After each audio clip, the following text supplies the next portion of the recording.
Alexey Alexandrovitch, after meeting Vronsky on his own steps, drove, as he had intended, to the Italian opera. He sat through 2 acts there, and saw everyone he had wanted to see. On returning home, he carefully scrutinized the hat stand, and noticing that there was not a military overcoat there, he went, as usual, to his own room. But, contrary to his usual habit, he did not go to bed. He walked up and down his study till 3 o'clock in the morning. The feeling of furious anger with his wife, who would not observe the proprieties and keep to the one stipulation he had laid on her, not to receive her lover in her own home, gave him no peace. She had not complied with his request, and he was bound to punish her and carry out his threat, obtain a divorce and take away his son. He knew all the difficulties connected with this course, but he had said he would do it, and now he must carry out his threat. Countess Lydia Ivanovna had hinted that this was the best way out of his position, and of late the obtaining of divorces had been brought to such perfection that Alexey Alexandrovitch saw a possibility of overcoming the formal difficulties.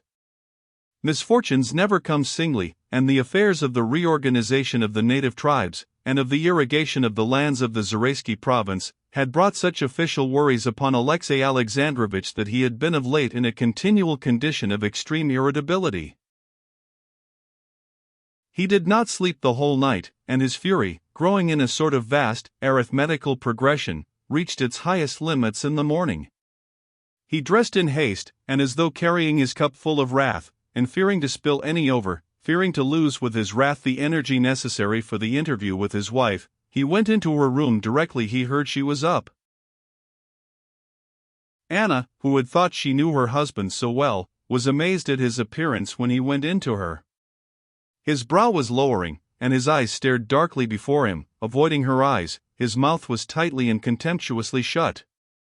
In his walk, in his gestures, in the sound of his voice there was a determination and firmness such as his wife had never seen in him.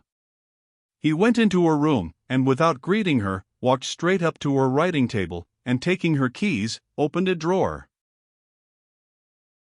"What do you want?" she cried. "Your lover's letters," he said. "They're not here," she said, shutting the drawer, but from that action he saw he had guessed right, and roughly pushing away her hand, he quickly snatched a portfolio in which he knew she used to put her most important papers. She tried to pull the portfolio away, but he pushed her back. "Sit down. I have to speak to you," he said, putting the portfolio under his arm, and squeezing it so tightly with his elbow that his shoulder stood up. Amazed and intimidated, she gazed at him in silence.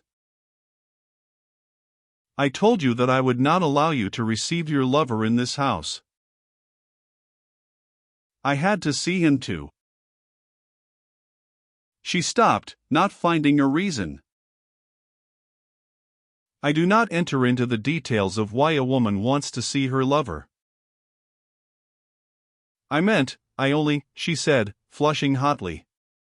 This coarseness of his angered her, and gave her courage. "Surely you must feel how easy it is for you to insult me," she said. "An honest man and an honest woman may be insulted, but to tell a thief he's a thief is simply la constatation d'un fait. This cruelty is something new I did not know in you.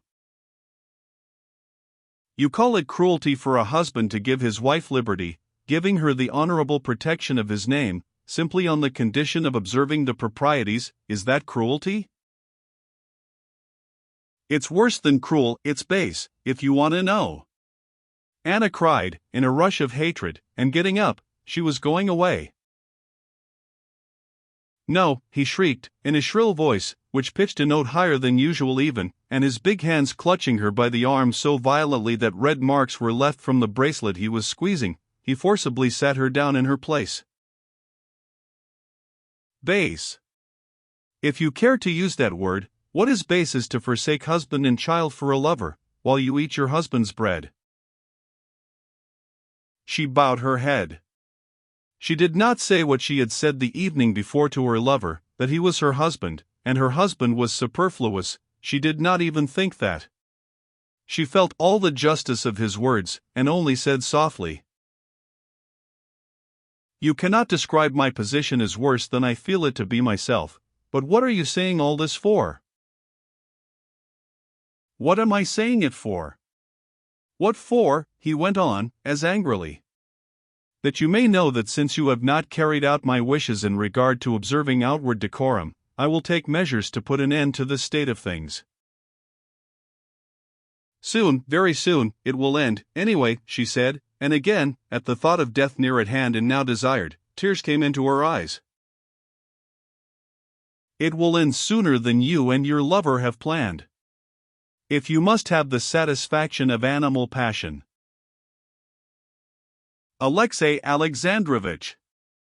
I won't say it's not generous, but it's not like a gentleman to strike anyone who's down. Yes, you only think of yourself. But the sufferings of a man who is your husband have no interest for you. You don't care that his whole life is ruined, that he is thuff. Alexey Alexandrovich was speaking so quickly that he stammered, and was utterly unable to articulate the word suffering. In the end he pronounced it thuffering. She wanted to laugh, and was immediately ashamed that anything could amuse her at such a moment. And for the first time, for an instant, she felt for him, put herself in his place, and was sorry for him. But what could she say or do? Her head sank, and she sat silent. He too was silent for some time, and then began speaking in a frigid, less shrill voice, emphasizing random words that had no special significance. I came to tell you, he said. She glanced at him. No, it was my fancy, she thought, recalling the expression of his face when he stumbled over the word suffering. No, can a man with those dull eyes, with that self-satisfied complacency, feel anything? I cannot change anything, she whispered.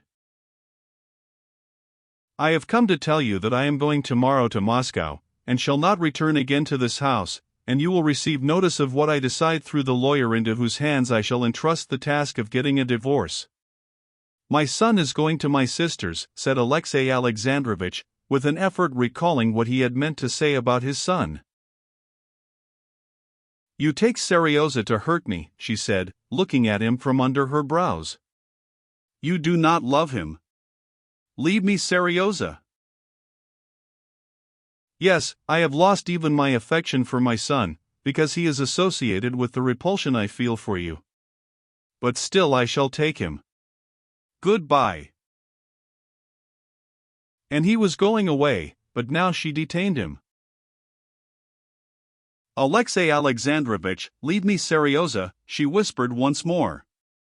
I have nothing else to say. Leave Seryoza till I shall soon be confined, leave him. Alexey Alexandrovich flew into a rage, and, snatching his hand from her, he went out of the room without a word.